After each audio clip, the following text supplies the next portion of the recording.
Gulçin, how are you? Hello, I'm good, thanks. How are you? Good, thank you. Can you tell me where are you from? I'm from Turkey. Alright. How do we say like welcome or like nice to meet you in Turkey? So actually that's the same in Maltese, but slightly different meanings. So we have the word called merhaba, which is in Maltese, I think it's merhaba. It's close to Arabic as well, yeah. Yeah, that's true. Merhaba means hello in Turkish, and I think it's welcome in Arabic and in Maltese as well. And nice to meet you is the same as well? It's a bit challenging, but tanıştığıma memnun oldum, which is a bit long. I know it can be a bit tricky for the foreigners, but yeah, that's basically it. Nice, okay. I'm interested to learn the language, but today we are going to talk about the English language, not the Turkish, but it's very interesting to know about it. I see that you are very good at speaking English. How did you start learning that? Thank you, first of all. I started learning English when I was 8 years old. I was mostly focusing on the grammatical part, and I didn't get to speak it until I was 22 years old. But yeah. Good. Can you tell me when was your first experience when you faced someone or you faced people or you spoke in public in English? Was it challenging? Was it difficult to speak out loud for the first time? Because we know that when it is written, when you write messages, emails, it's different than when you speak it. That is so true, and yes, that was very challenging for me, considering the case that the first time that I was speaking out loud was the time that I lost my luggages, and I was at the airport in Texas, and I was trying to, explain myself to find where my luggages are. So yes, I had a hard time back then, but I think it pushes you into this, right? Because when you have a hard time, you need to make your point, so that's how you learn. Do you remember the words that you said at that time? I'm sure it was funny. I mean, like... Yes, I was telling that my luggages are in Amsterdam, and then the lady was telling me that, oh, Amsterdam? So it was like an, accent misunderstanding thing, but yeah, we managed somehow. Okay, nice. Yeah. Do you speak other languages apart from Turkish, which is your first language, and English? No, that's it, but I'm keen to learn French. Oh, nice, okay, good. Then, how do you find yourself speaking English with your colleagues at work? I know that we are currently working in an environment where everyone speaks English, but how do you integrate, or do you find it difficult, do you find it challenging or exciting for you to practice? I think different than day-to-day speaking at work is slightly different, considering that there's also a terminology. So at first I had a hard time, but after some time you also get used to talk with the people that is always around you, so you kind of build up your own language between you. So yes, that's easier and that's better now. Nice.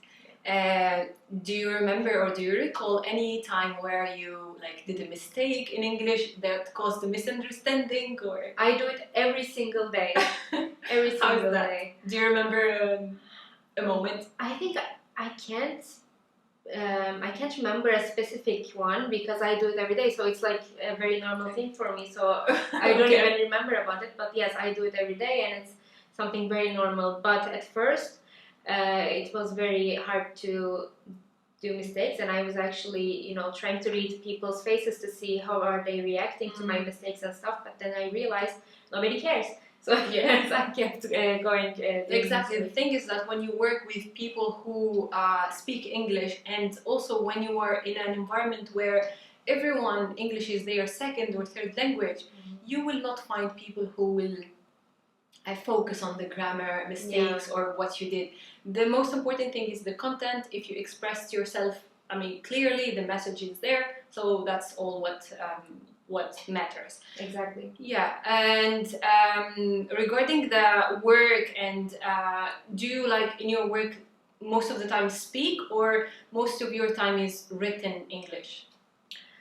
I can't say 50-50 because my work is an external, my job is an external job, right? So I see clients every day, I talk with clients every day, but as a follow-up I need to work on the cases that I need to raise the issues coming from external to internal. That's where I write it down and stuff. So yeah, I can say 50-50. Good. I want to go back to the very first word that you mentioned at the beginning when you compared the Turkish with the Maltese language. For how long you have been in Malta? It's been 2 years and 3 months now. Okay, and you noticed that there are some similarities between Turkish and Maltese language, and I'm sure that there are also similarities between Maltese and English as well. Did you catch any Maltese words that you started using with Maltese people? Yeah, considering that we're working with Maltese people around us, of course you catch some words from Maltese, so even if you don't understand the full thing, you kind of get the context. Nice. Okay. The last question is, what is your advice to people who just started learning English?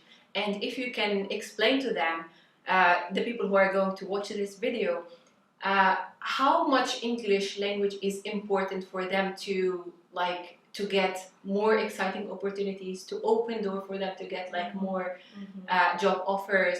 Do you see that English opened that door for you? Of course. If I wasn't speaking it, I wouldn't be here today, working in this very good job, and I think that's the case for everyone, because that's the language that everyone basically speaks now, right? So,